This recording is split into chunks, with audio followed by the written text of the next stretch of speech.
En tres. Buenas noches con todos. Mi nombre es Katherine Crisanto Vera y esta noche me toca referirme acerca de los presupuestos procesales y la jurisdicción penal. Bien, hablar de presupuestos procesales en realidad es tocar un tema bastante manifestado, ¿no? Hoy en día es muy difícil encontrar un manual de derecho procesal, un manual procesalista que no tenga información referida a este tema. Ahora, asimismo, esto genera que hagamos un reconocimiento, una recapitulación a otras instituciones jurídicas o conceptos como lo es el conflicto, los medios de solución, la pretensión, la acción, la relación procesal, para llegar a los presupuestos procesales, ¿no? Y es que no nos podemos referir a una relación procesal o a un proceso sin antes mencionar su origen. ¿Y cuál sería este origen? Pues un conflicto de intereses. Y es muy importante determinar esto, determinar la causa de ese conflicto para así poder entender lo que es la relación jurídica material o sustancial de un proceso. Ahora bien, al igual que acontece en el proceso civil, también en el penal es necesario que las partes cumplan con determinados requisitos, presupuestos procesales, que como su mismo nombre lo indica, presupuesto, preaviso al proceso, ¿no? Sin cuyo cumplimiento no va a ser válida una instauración a un proceso y el juez, por tanto, no podría emitir o dictar una sentencia de fondo. Estos requisitos formales en un proceso civil, ¿no? Son constantemente, observados de manera obligatoria al momento que se ejerce el derecho a la acción y también en la sentencia. Y a su vez acondicionan que la pretensión sea admitida o no. Y hacen como tipo un prejuzgamiento, ¿no? Y esto donde se pronuncia en una sentencia conocida como sentencia absolutoria, ¿no? Y que sabemos que en esta sentencia el actor interpone de nuevo la misma demanda una vez que ya se haya subsanado el defecto procesal que se haya encontrado, ¿no? Pero en el proceso penal no caben dichas sentencias absolutorias, no encontramos esas sentencias, ¿no? Es por esto que en la fase instructora, en la fase intermedia, se encargan de purgar el proceso de estos obstáculos procesales que pudieran presentarse, ¿no? Pero bueno, como sabemos, en nuestro derecho procesal penal aún podemos encontrar con ciertas lagunas, ciertos vacíos que solo van a poder ser resueltos apoyándonos de la doctrina procesal civilista. En ese sentido, me referiré a los presupuestos procesales. Pasa a la siguiente diapositiva. Ya. En ese sentido, me referiré al anterior. En ese sentido, me referiré a los presupuestos procesales, pero partiendo, como les dije, de su origen, también hablaré de la primera manifestación de ese término, lo cual implica a Bülow y a las condiciones de la acción. Ya pasa a la siguiente. Tenemos así el inicio, como les dije, que es el conflicto, ¿no? Término al cual Alvarado Belloso se refiere como aquel fenómeno de coexistencia de una pretensión y una resistencia. O sea, persona A tiene una pretensión, persona B se resiste a esta pretensión, ¿no? En otras palabras, es un choque, una colisión de intereses entre dos sujetos. Ahora, debemos entender que este conflicto de intereses es preexistente al proceso, es decir, nace en un mundo fáctico, ¿no? En el mundo de los hechos, o como lo diría Kelsen, en el mundo del ser, y que luego de que se cumplan ciertos requisitos, luego de que pasen algunos filtros, va a ingresar a lo que es al mundo jurídico, es decir, al mundo del proceso, al mundo del deber ser. Estos conflictos, obviamente, se buscan resolver, pero en el mundo jurídico no podemos resolver todos estos conflictos. Sería imposible, ¿no? Es por eso que ¿por qué? Porque existen diversidad de conflictos que son insignificantes para el derecho. Es por ello que se exige que este conflicto de intereses tenga relevancia jurídica o incertidumbre jurídica. Siguiente. Ahora, para resolver esos antagonismos es que surgen unas formas de solución a esos conflictos. Para ello vamos a recurrir a Alcalá Zamora y a Carneruti, que nos van a ofrecer tres formas de solucionar conflictos. Tenemos pues términos ya conocidos por nosotros, ¿no? Tenemos la autotutela o autodefensa, ¿no? Que significa el triunfo del más fuerte, ¿no? Aquí es un medio parcial. ¿Por qué? Porque la parte va a ser juez y parte al mismo tiempo, ¿no? Esta forma es la más primitiva que tiene el ser humano para solucionar sus conflictos. Ahora, este tipo de solución de conflictos ya está proscrito por la ley, salvo casos excepcionales que son remotos, como es el de la legítima defensa en el campo penal y la defensa posesora inmediata en el ámbito civil. Luego tenemos la autocomposición, ¿no? Que es la solución del conflicto por obra de las partes sin que exista una intervención de terceros, ¿no? Dentro de este género se encuentra la conciliación extrajudicial, el allanamiento del demandado, y como ahí dice, se puede expresar, la voluntad que se expresa puede ser ya sea unilateral o bilateral, ¿no? Cuando nos referimos a unilateral tenemos acá el caso del allanamiento y del demandado a la pretensión del demandante, y también del desistimiento de la pretensión por parte del demandante, a lo cual también lo conocemos como renuncia, ¿no? También dentro de la voluntad bilateral podemos encontrar a lo que es la transacción, ¿no? Que significa el acuerdo logrado entre las partes, ya sea por una concesión o por un reconocimiento de derechos recíprocos. Aquí Alcalá Zamora nos dice que esta forma de resolver el conflicto es una forma más altruista, porque lo que se busca aquí es reconciliar lo que son los intereses de las partes. Luego, por último, tenemos la heterocomposición, es decir, ya la solución del conflicto, pero mediante la intervención de terceros, lo cual a su vez puede ser extrajudicial y judicial, ¿no? En la extrajudicial tenemos al arbitraje y en la judicial mediante la decisión de órganos jurisdiccionales del Estado, ¿no? A través de lo que es el proceso. Siguiente. Pero bueno, para ello, nuestra Constitución nos indica que la jurisdicción ejerce un papel importante como sistema de solución de conflictos. Esto nos indica, lo podemos encontrar en el artículo 138 de la Constitución, donde nos señala la potestad de justicia, que esta potestad emana del pueblo y se ejerce por el Poder Judicial a través de quién, de sus órganos jerárquicos, ¿no? Y también en el artículo 139, donde nos dice que no existe ni puede establecerse jurisdicción alguna independiente, con excepción de la militar y la arbitral. Y es que si no funciona la autocomposición, es decir, existe un conflicto de intereses, se fue por la forma de solución mediante la autocomposición y no funcionó, entonces ya tenemos que recurrir al proceso, ¿no?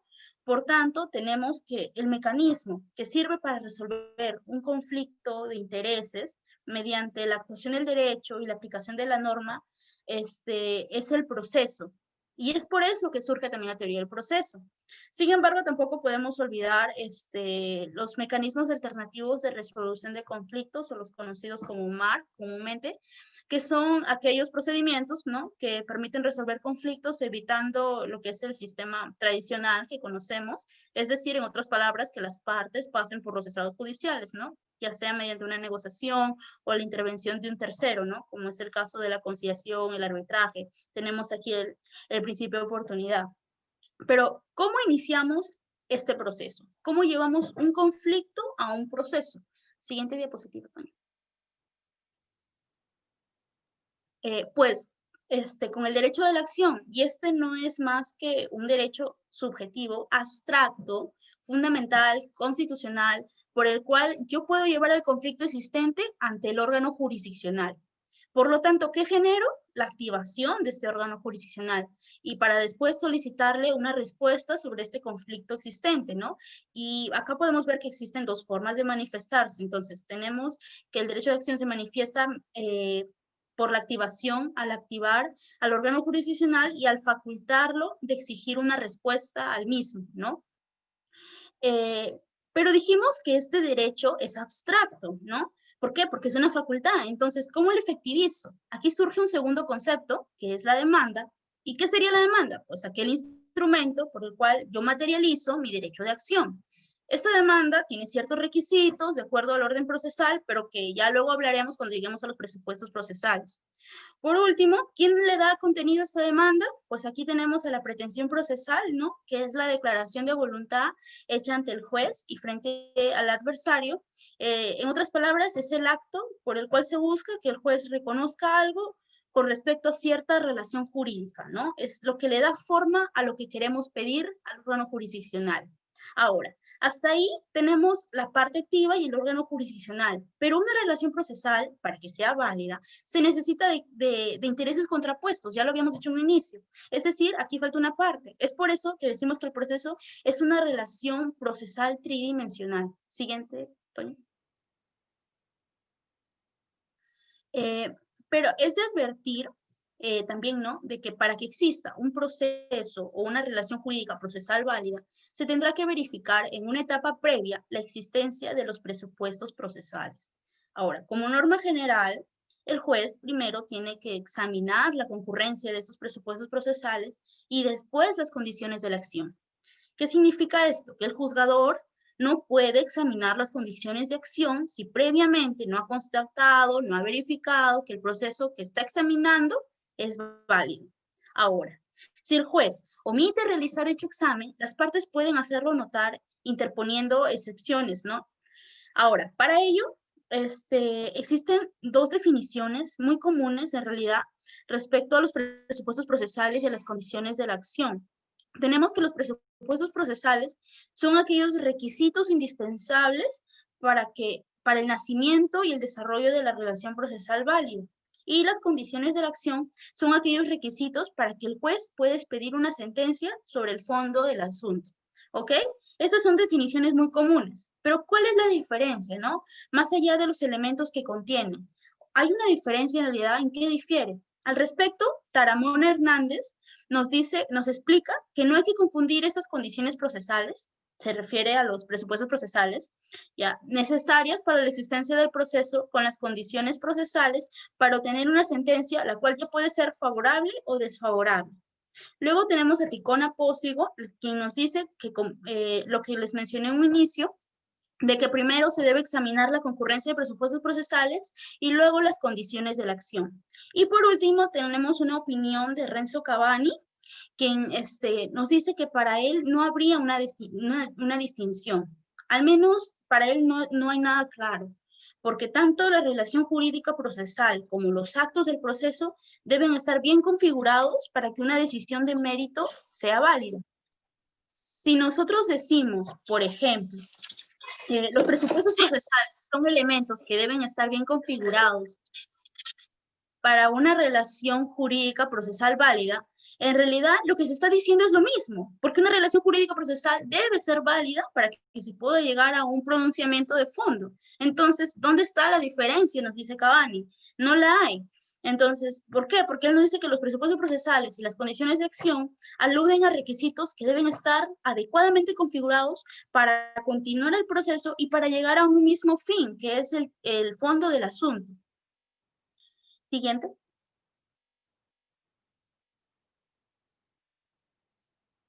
Ya. Ahora, habiendo partido desde el origen, me referiré específicamente a los presupuestos procesales. ¿Ese sigue? No, la anterior. ¿Ese sigue? Entonces la otra vez. Ah, ya, no le cambié el título. Ya, pero es eso. Es esa, ya. Esa. Me olvidé cambiar el título. Ya, presupuestos procesales. Bien, como dijimos, en un sentido técnico jurídico, significan los requisitos o circunstancias relativas al proceso necesarias para ¿qué? Para constituir una relación jurídica procesal válida. Ahora, esta denominación de presupuestos procesales se debe originariamente a von Bülow, que mencioné al inicio, quien crea la teoría de la relación jurídica y la expone para poder explicar así la naturaleza jurídica del proceso. ¿Qué buscaba él demostrar? Que la relación jurídica procesal tenía una autonomía en cuanto a conceptos se refiere. Y para que poder demostrarlo, él buscaba decir que esta relación jurídica procesal diferente a lo que es la relación jurídica obligacional, tenía sus propios presupuestos, y así surge, ¿no? Es por ello que Bülow la propuso para referirse a las prescripciones que deben fijar los requisitos de admisibilidad y las condiciones previas para la tramitación de toda la relación procesal, es decir, las que precisan entre qué personas, sobre qué materia, por medio de qué actos y en qué momento se puede dar un proceso. Además, también nos dice que un defecto en cualquiera de las relaciones indicadas impediría el surgimiento del proceso. Después de que Bülow presenta este planteamiento, se pronunciaron muchos otros juristas, alemanes, italianos, proponiendo otras denominaciones, pero se ha preferido optar por la doctrina de Bülow y quedarnos con su denominación dada, ¿no? Al respecto, Schovenda, quien apoya la denominación de Bülow, define los presupuestos procesales como las condiciones necesarias para conseguir una sentencia, ya sea favorable o desfavorable a una parte, o como condiciones necesarias para que la relación jurídica procesal o el proceso civil se desarrolle o se constituya normalmente, es decir, de manera eficaz, ¿no? Y es que no es suficiente que el actor presente su demanda ante el órgano jurisdiccional para que el proceso se constituya y digamos que es válido, sino que es imprescindible que se cumpla con determinados requisitos mínimos. ¿Para qué? Para que esta relación jurídica procesal pueda nacer válidamente. ¿Qué es lo que se busca con los presupuestos procesales, ¿no? Ya hemos dicho que a dichos requisitos Bülow los denomina como presupuestos procesales. Corresponde ahora señalar cuáles son o en qué situaciones se alcanzan los referidos presupuestos procesales a los que tanto estamos mencionando. En primer lugar, no puede darse un proceso válido si no existe un órgano con poder jurisdiccional, ¿no? Que es el juez, el tribunal. Y en segundo término, se ha de dar una demanda formal y que esté regularmente presentada, es decir, conforme con los requisitos preordenados por la ley procesal, por la que se ejercita el derecho de acción. Y por último, es importante que esa demanda se ejercite, se dirija por o contra una parte que tenga capacidad de tal para realizar actos procesales válidos, o sea, que se dé una capacidad de obrar. Tenemos de ese modo a su primer elemento, que es la competencia, quien para Monroy Gálvez, la competencia es el ejercicio válido de la jurisdicción, es decir, es la expresión regular, concreta, autorizada de un órgano jurisdiccional respecto de un caso concreto. Es decir, en otras palabras, la competencia es una institución procesal cuyo objetivo es hacer más efectiva y funcional la administración de justicia.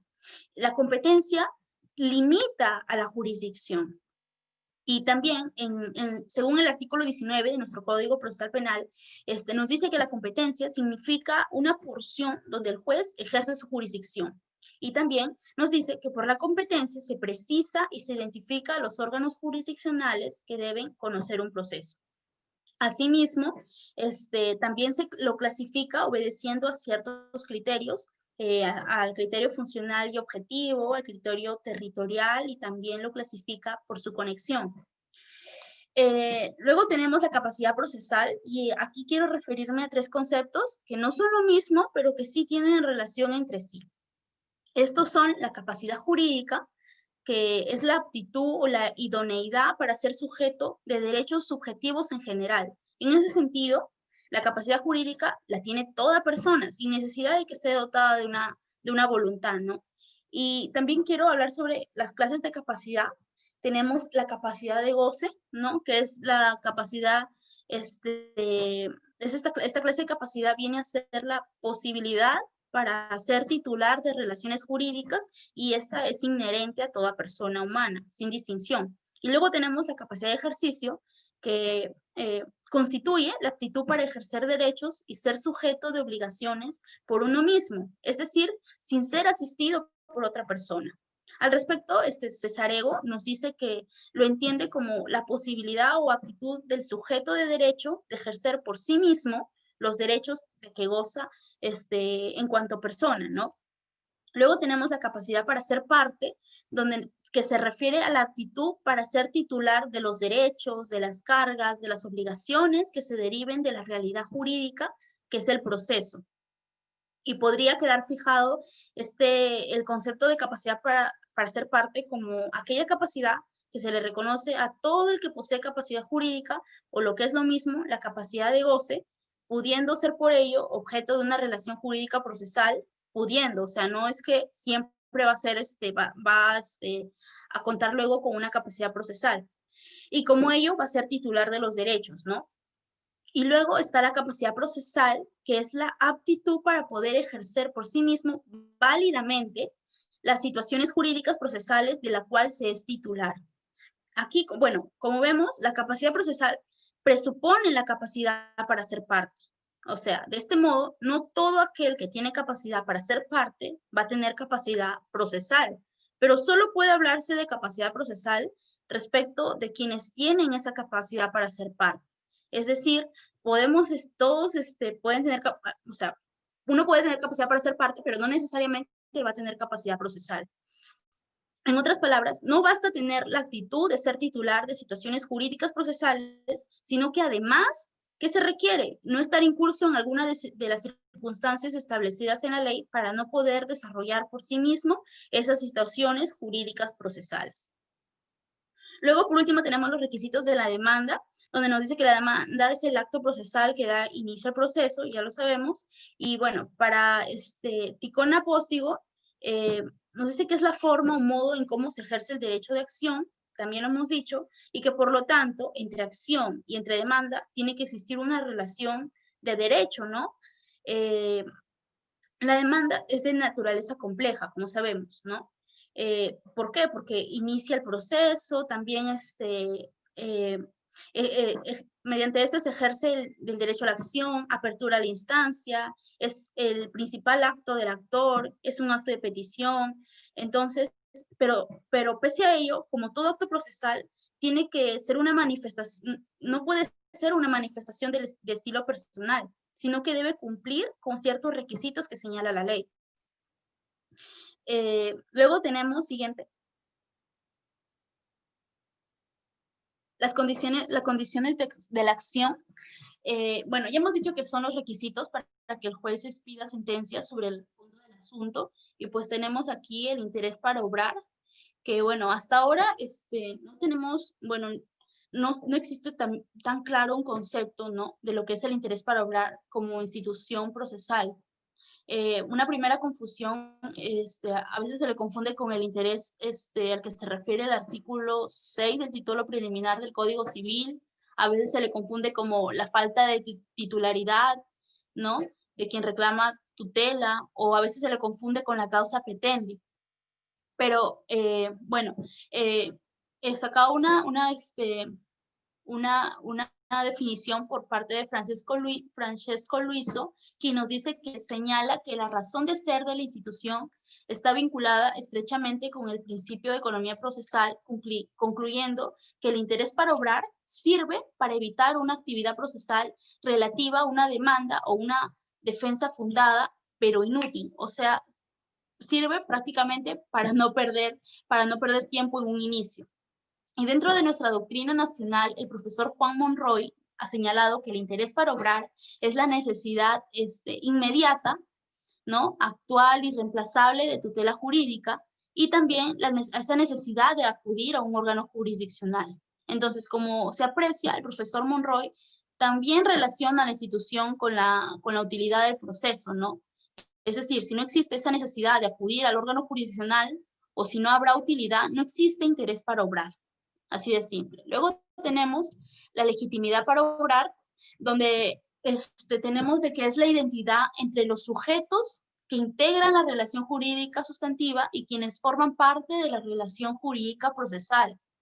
Entonces se puede decir que la legitimidad para obrar constituye un requisito fundamental para el ejercicio del derecho a la acción. ¿Por qué? Porque la falta de esta, ¿qué va a implicar? La imposibilidad de que exista un pronunciamiento válido sobre el fondo, por no haber una coincidencia, por simplemente no haber una coincidencia, una identidad entre las partes que conforman la relación jurídica sustantiva, ¿no? Y también con las que integran la relación jurídica procesal.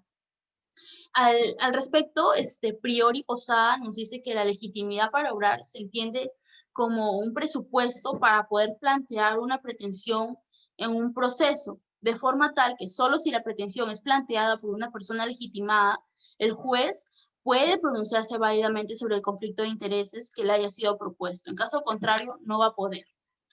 Luego tenemos la voluntad de la ley, que se refiere a que la pretensión tenga sustento de derecho tutelado por la ley, y lo podemos relacionar aquí con el principio de legalidad. Al respecto, Bentham, por su parte, nos dice que él apoya la idea de que los textos legales contienen en su interior una voluntad y que solo va a ser correcta aquellas interpretaciones que se ajusten a ella. Siguiente. Ahora bien, la doctrina no es uniforme al momento de elegir una clasificación, ¿no?, de los presupuestos procesales. Es por ello que tenemos otras clasificaciones, por ejemplo, tenemos la de Vescovi, ¿no?, que alude a la categoría de los presupuestos procesales a todas aquellas situaciones y actos del proceso en cuanto a sus presupuestos de acción, de la pretensión, del proceso, de la sentencia. Tenemos la de Davis Echandía, que considera la distinción entre presupuestos procesales previos al proceso, la cual se va a distinguir en dos grupos, en realidad, los presupuestos procesales de la acción y los presupuestos procesales de la demanda. Dentro de los presupuestos procesales de la acción, son los que miran al ejercicio válido del derecho subjetivo de acción por el demandante o el denunciante. Y en presupuestos procesales de la demanda, que deben reunirse para que el juez admita la demanda. Y luego tenemos los presupuestos procesales del procedimiento, que atañen al válido desenvolvimiento del proceso hasta culminar la sentencia, cualquiera que sea el contenido de esta, favorable o desfavorable. Luego, su última clasificación es los presupuestos materiales o sustanciales de la sentencia de fondo. Luego tenemos a Gossaini, quien por su parte clasifica los presupuestos en presupuestos para el ejercicio de la acción, para validar la pretensión. Y por último, a Casasa, Sergio Casasa, que clasifica los presupuestos procesales formales y a los presupuestos procesales materiales. En realidad, todas estas clasificaciones tienen la misma esencia, ¿no? En cuanto a elementos se refiere. Todos tienen la capacidad para obrar, competencia, todos contienen lo mismo, solo que en diferente clasificación. Luego, siguiente. Bien. Ya. Finalmente me referiré a un tema que ha estado inmerso a lo largo de toda la exposición, el cual es la jurisdicción, ¿no?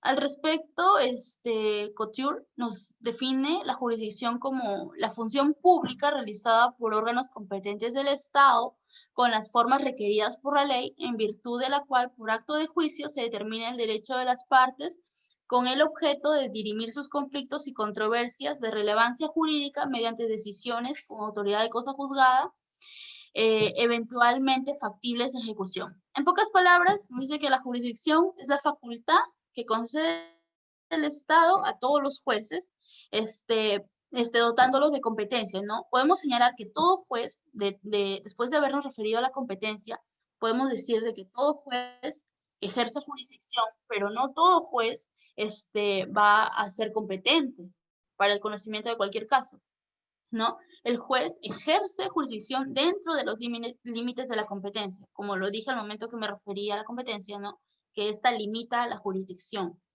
Al respecto, en nuestro Código Procesal Penal nos habla en su artículo 16 acerca de los órganos jurisdiccionales, donde nos dice que tenemos como órganos jurisdiccionales a la Sala Penal de la Corte Suprema, la Sala Penal de la Corte Superior, los juzgados penales, ¿no?, que están constituidos por los órganos colegiados y los unipersonales, los juzgados de investigación preparatoria y los juzgados de paz letrada. Luego tenemos en el artículo 17, el cual nos habla de la improrrogabilidad, donde nos señala que la jurisdicción no se puede prorrogar, ¿no? Hay una extensión hasta delitos y hasta faltas. Es decir, nos señalan un alcance. Y en cuanto a jurisdicción, es improrrogable. ¿Por qué? Porque a diferencia de la conciliación, ¿no?, donde se elige un conciliador, no se puede hacer lo mismo con un juez. Y por último, tenemos los límites de la jurisdicción penal ordinaria, señaladas en el artículo 18, donde nos dice que no se puede referir Los órganos jurisdiccionales penales ordinarios no se pueden referir a casos a los que se refieran a delitos de función de los miembros de las Fuerzas Armadas, de la Policía Nacional del Perú, pues existe el Código Militar, tampoco a los hechos punibles de adolescentes, porque por eso están los juzgados de menores, y tampoco a las funciones jurisdiccionales de autoridades de las comunidades campesinas y nativas, porque existe jurisprudencia para las rondas campesinas. Bueno, eso es todo en cuanto tenía que decir. Espero haya sido provechoso para todos. Muchas gracias.